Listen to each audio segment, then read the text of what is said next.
তারপর বিয়ে। তার জন্য যত রকম সাপোর্ট দরকার হয় আমি তোকে দেব। লাগলে আমান ভাই আর লিসাকেও আমার দলে নিব, কোনোটা বাদ দিব না। তুমি যদি আমার ভালোবাসার এই দানটুকু গ্রহণ করো তাহলে আমার আত্মা শান্তি পাবে। ইতি তোমারই প্রিয় প্রিয় সুজি সুজি সুজি। আন্টি, আপনি যদি অনুমতি দেন তাহলে আজ আমি আসতে পারি। তুমি আমাকে সাপোর্ট করলে আমার সাপোর্টটাও তুমি পাচ্ছ, রাইট? নিশ্চয়ই নিশ্চয়ই আমি তোমাকে সাপোর্ট করব। আচ্ছা, একজন মানুষ যখন তার সমস্ত সম্পত্তি কোনো ব্যক্তি বা প্রতিষ্ঠানের নামে ট্রাস্ট করে দেয়, কেন দেয় বলো তো? কারণ সেই মানুষটা যাকে ট্রাস্ট করে তার নামই দেয়। সাজিদ আঙ্কেল মাকে ট্রাস্ট করে, ভালোবাসেন, আর উনি জানেন যে উনি যা চান মা সেটাই করবেন। এইসব ইমোশনাল কথা কোর্টে চলে না রে মা।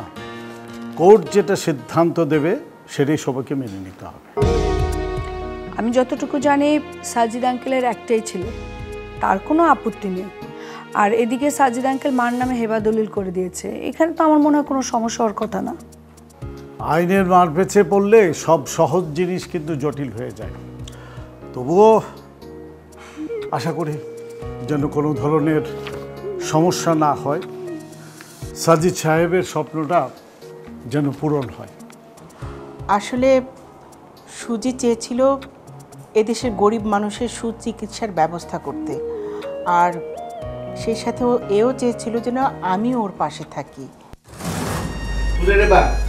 হ্যাঁ, আমার না দেশে কিছু প্রপার্টিজ আছে, সেগুলো থেকে আমি মান্থলি কিছু বেনিফিট পাই।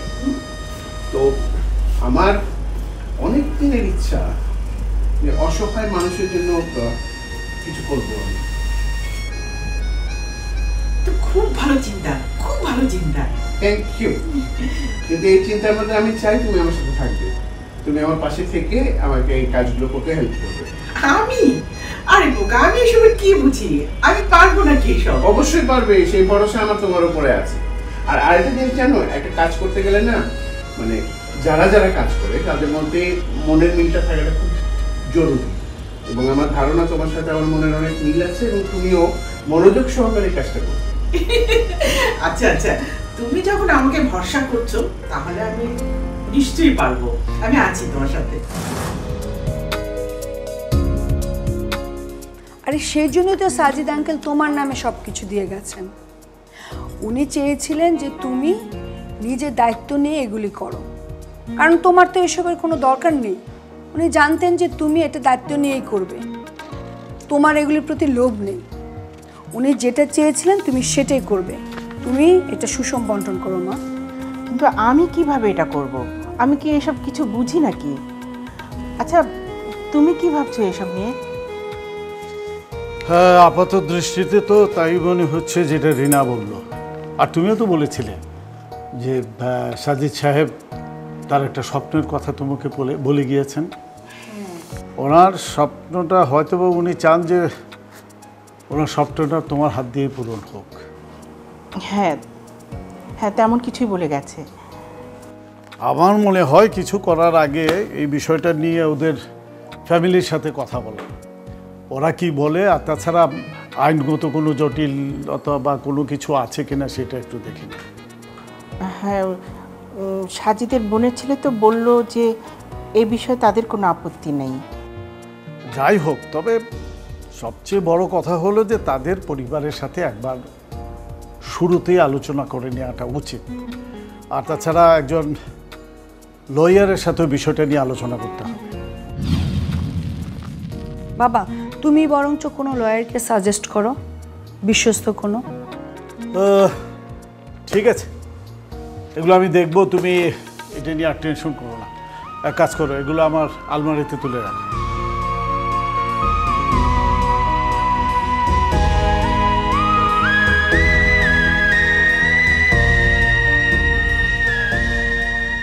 রিনা, এক কাপ চা খাওয়াবি? অবশ্যই, আমি নিয়ে আসছি এক্ষুনি বাবা।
আঙ্কেল আপনার কফি। তুমি কি করে জানলে মা যে এই মুহূর্তে আমি এক কাপ কফির কথাই ভাবছিলাম? আঙ্কেল এতদিন ধরে বাড়িতে আছি, আমি জানবো না আপনি কখন কি প্রয়োজন, আপনি কখন কি খেতে ভালোবাসেন। নিন। খুব খুশি হয়েছি মা, আমি খুব খুশি হয়েছি। এই যে তুমি আমার কেয়ারটা করছো না, আমি খুব খুশি হয়েছি। বাহ, খুব ভালো হয়েছে। আসলে কি জানো মা, এই বয়সে না খুব ইচ্ছে করে কারো উপর ডিপেন্ড করতে, কারো উপর ভরসা করতে। এই বয়সে ইচ্ছে করে কেউ আমাকে একটু আদর যত্ন করুক, খোঁজখবর রাখুক, ভালোবাসুক। তোমার আন্টি বেঁচে থাকলে হয়তো বা সেই করতো। কি যে বলেন আঙ্কেল, আপনার যখন যা প্রয়োজন আপনি আমাকে বলবেন, আমি সব কিছুর ব্যবস্থা করে দিব। জাস্ট আপনার মুখের কথাই প্রয়োজন। তুমি তো না চাইতেই বুঝে গেলে। আমি খুব খুশি হয়েছি মা, এই যে তুমি আমার টেক কেয়ার করছো, আমি খুব খুশি হয়েছি। আমি চেষ্টা করেছি আঙ্কেল, কোনো ভুল হলে সঙ্গে সঙ্গে ধরিয়ে দিবেন। না না, ঠিক আছে। শোনো মা, আমি তোমাকে একটা দায়িত্ব দিতে চাই। জি বলুন। তার আগে বলো, তুমি নাকি চলে যেতে চাইছো? জি আঙ্কেল, আসলে সামনে আমার ফাইনাল এক্সাম, তো এখানে আসলে আমি কিছুতেই মনোযোগ দিতে পারছি না পড়াশোনায়, তো আমাকে বাড়ি যেতেই হবে। কিন্তু মা, এখন তো তোমার বাড়ি ছাড়া যাওয়া চলবে না। মানে তোমার পড়াশোনার জন্য যত রকমের ব্যবস্থা করা দরকার আমি সব ব্যবস্থা এখানে করে দিচ্ছি, কিন্তু এই মুহূর্তে তুমি কিছুতেই বাড়ি যেতে পারছো না। কেন আঙ্কেল? কেন তুমি বুঝতে পারছো না?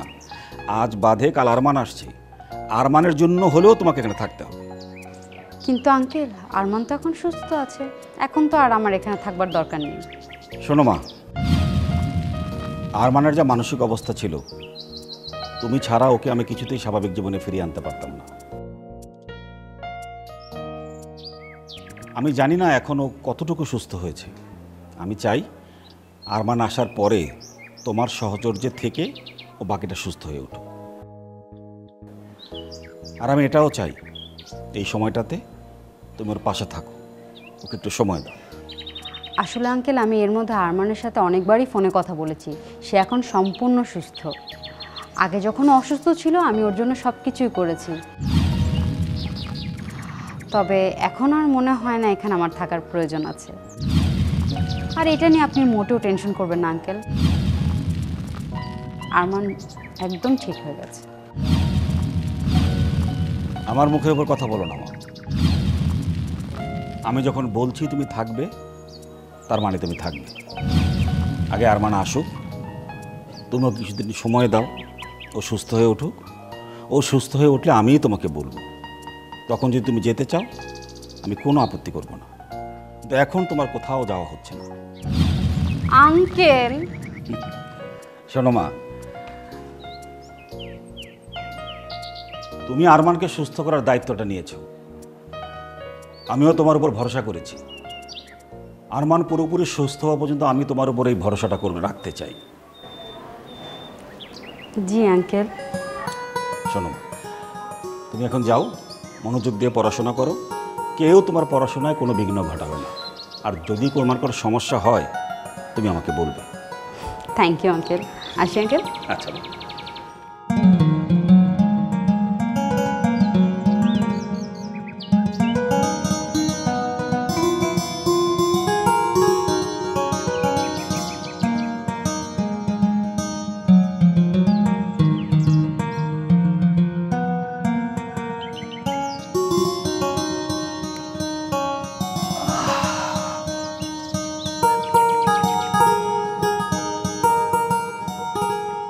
কামরুল, আমার পাইপটা একটু দিয়ে যা।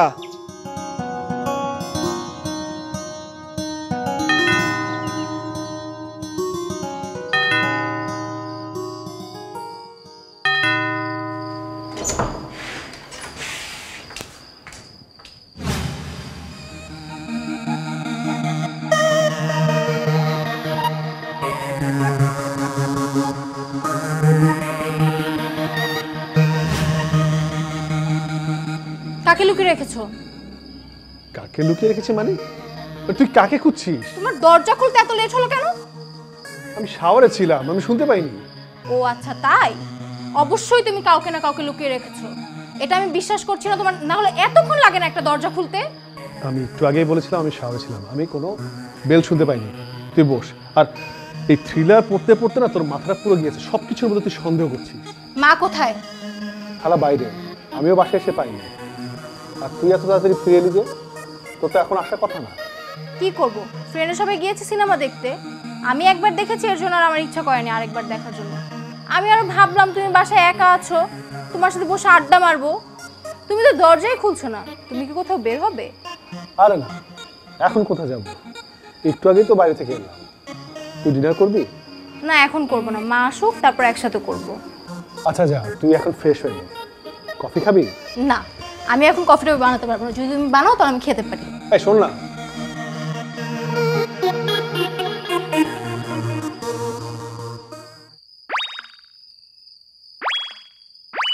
কি দেখছো?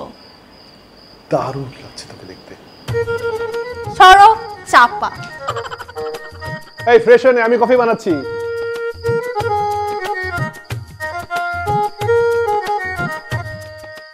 আরে না না, আমাকে আর একটু টাইম দিন না প্লিজ। হ্যাঁ, আমি ব্যবস্থা করছি তো, আমি বললাম তো ব্যবস্থা করছি।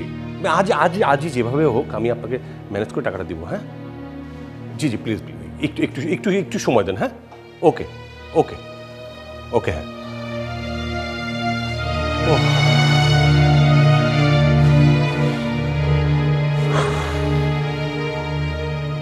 তোমার মেজো ভাইয়ের বউ তো এখন নতুন রাজনীতি শুরু করেছে।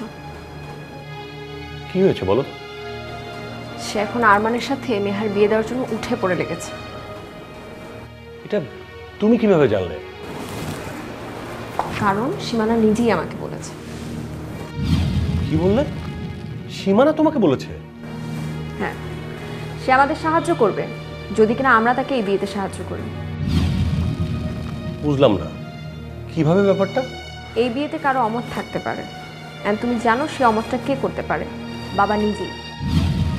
এর আগেও বাবা নেহার আরমানের বিয়ে নিয়ে আপত্তি করেছিলেন, তাই এখন সীমানা চাইছেন জনমত তৈরি করতে। আমরা যদি এই বিয়েতে রাজি হয়ে যাই তাহলে বাকি থাকলো বাবা। আমরা রাজি হয়ে গেলে বাবাকেও সে ম্যানেজ করে ফেলতে পারবে। ও আচ্ছা, এই জন্য সীমানা আমাদেরকে কাজটা করে দিতে যাচ্ছে। তাই তো বলি, কোনো স্বার্থ ছাড়াও তো কোনো কিছু করে না। এবার বুঝতে পেরেছি ব্যাপারটা। হ্যাঁ, আজ সে খোলামেলাভাবে এগুলো আমাকে বলে গিয়েছে। আমরা যদি তাকে সাপোর্ট করি তাহলে সেও আমাদের শেয়ার বিক্রির ব্যাপারে বাবার সাথে কথা বলবে। সে যে করেই হোক বাবাকে ম্যানেজ করে ফেলবে। কি রাজনীতি, একবার চিন্তা করে দেখো। হতে পারে, সীমানাকে দিয়ে সবই সম্ভব। নিজের স্বার্থের জন্য নোমানকে আমিরকে যেতে বাধ্য করেছে, তারপর মিনালকে মেনে ফেলার চেষ্টা করেছে। এরকম অনেক নজির সে দেখিয়েছে, কিন্তু এখানে সে কিছুই করতে পারবে না। পারবে না কিভাবে? সে তো অলরেডি আমাদের সাপোর্ট নিয়ে রেখেছে। শোনো,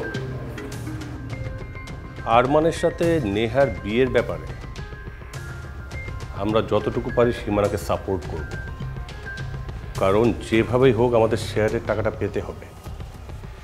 আর এই জন্য সীমানা আমাদেরকে সাপোর্ট করবে এবং যতটুকু যা পারে হেল্প করবে। কিন্তু আরমানের সাথে ওর বোনের বিয়ে আমি কখনোই হতে দিব না। এই স্বপ্ন কোনোদিন পূরণ হতে দিব না। এর জন্য যা যা করা লাগে সব কিছু আমি করব। এক্স্যাক্টলি, আমি তোমার কাছ থেকে এইটাই আশা করছিলাম। শোনো লিসা, আপাতত একদম মুখ খোলা যাবে না। আগে আমাদের স্বার্থটা হাসিল হোক, কারণ এই স্বার্থ হাসিলের জন্য সীমানাকে আমাদের হাতে রাখতে হবে। সীমানা যা বলে মাথা পেতে নেবে, তারপর যা করার করা যাবে। আর দরকার হলে আসলাম এবং সুলতানকে বুঝিয়ে বিয়ের বিপক্ষে নিয়ে যেতে হবে। মাঝে মাঝে তোমার মাথা ভালোই কাজ করে, আবার মাঝে মধ্যে এমন এমন কাজ করে আমি তো অবাক হয়ে যাই। তুমি কি আরমানের ভাই? কি যে বলো না, কেউ কি কারোর মতো হয় নাকি? সেটা হলে তো খুশিই হতাম। যাক, শোনো, নেহাকে এই বাড়ির বউ কিছুতেই করা যাবে না, কারণ নেহা যদি এই বাড়ির বউ হয়ে যায় তাহলে কিন্তু সীমানার শক্তি বেড়ে যাবে। ও চাইছে পুরো চৌধুরী পরিবারকে ওর হাতের দখলে করে নিতে। কিন্তু দুঃখের বিষয় হচ্ছে বাবা ওর ষড়যন্ত্রটা কিছুতে বুঝতেই পারছে না। ও যে সূচ হয়ে ঢুকে ফাল হয়ে বের হওয়ার কথা চিন্তা করছে, এটা বাবা কিছুতেই বুঝতে পারছে না। তুমি টেনশন করো না তো, বাবা অতটা নির্বোধ নন। সময় হলে নিশ্চয়ই তিনি সব কিছু বুঝবেন। হ্যাঁ, সেটা তো দেখতেই পাচ্ছি। আর এদিকে আমরা টেনশন করে করে মরছি। এখন খেতে যাবে, চলো।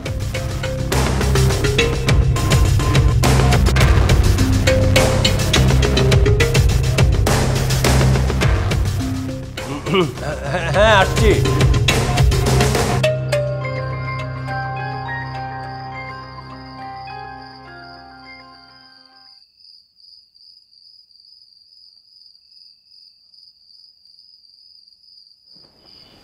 কি ব্যাপার, আমার কফি কোথায়? পেছনে ঘুরে দেখ, টেবিলে রাখা আছে। ও থ্যাংক ইউ, এটা তোমার।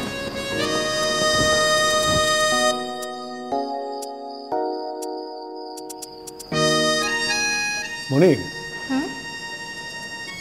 তোর বয়ফ্রেন্ড কয়টা? একটা।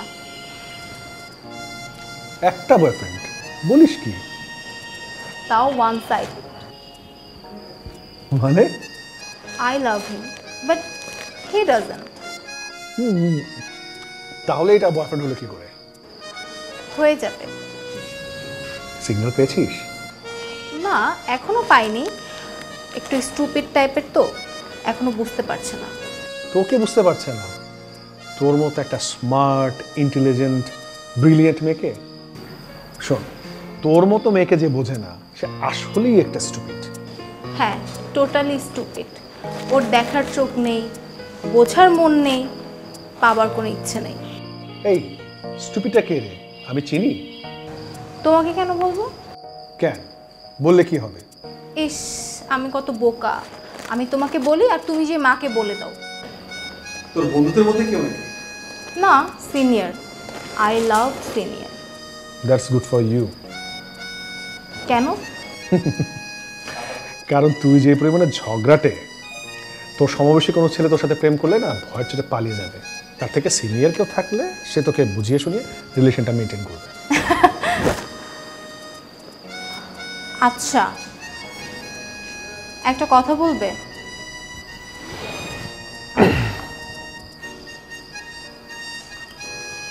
বল। তুমি কি আনরোমান্টিক? না তো। তুমি ভালোবাসার জন্য কি কাউকে চোখে দেখছো না? তুমি কি ভালোবাসতে চাও না?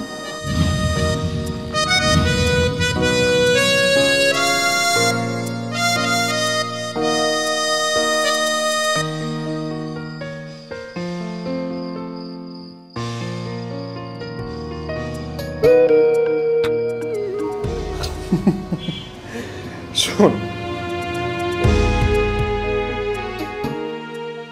আমিও একজনকে মনে মনে খুঁজছি। আমি জানি না সে আমাকে পছন্দ করে কিনা, ইনফ্যাক্ট সে রাজি হবে কিনা এটাও আমি জানি না। ঠিক আছে, কত দিতে হবে সেটা রেখে দিস, বাকিটা গিয়ে ব্যাংকে জমা দিয়ে দিস। আচ্ছা ঠিক আছে মা। মা, বাবা কি তোমাকে কিছু বলেছে? না, কিন্তু কেমন যেন মুখ ভার করে থাকে। এই চুপ, বড়দের সাথে কেউ এভাবে কথা বলে?